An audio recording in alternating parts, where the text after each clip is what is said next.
No one gets me.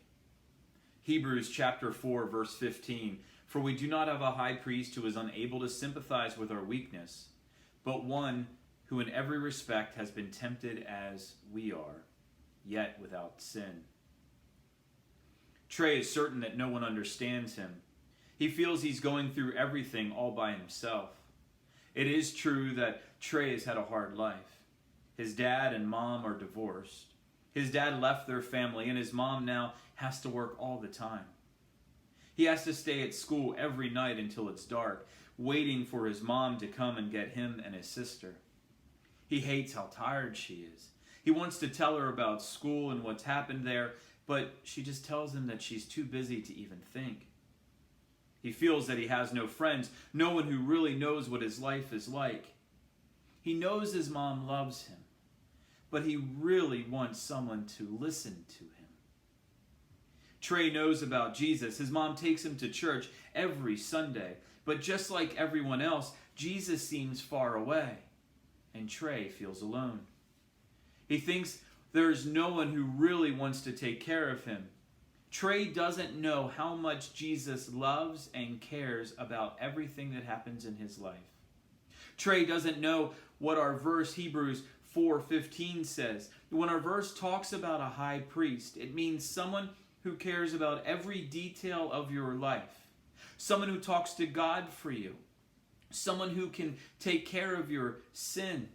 Jesus knows exactly how Trey feels. Jesus had to become a boy, so he understands what it's like to have no one who understands you, no one to talk to. Jesus was so different from everybody else. He had no sin. He never did anything wrong.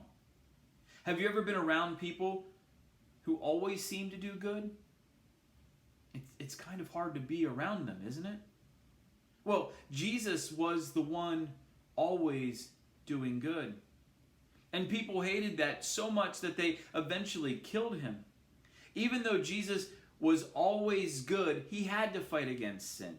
He had to fight against being sad and angry that no one understood him. Trey wants someone who understands. He doesn't know that Jesus is that person. Jesus understands all the hard things we go through. He really knows how we feel and cares for us. There's a big word in our verse here, sympathize. That word means Jesus wants to share all the hard things. All the hard things in your life. Most people only want to share the good things, but he wants to share everything. He really feels what you feel and hurts when you hurt and loves you always. Do you ever feel that no one understands you? Do you ever feel that no one cares what you go through? Do you have any friends that you can be friends with, like Trey? How does knowing that Jesus cares for you help when you're sad?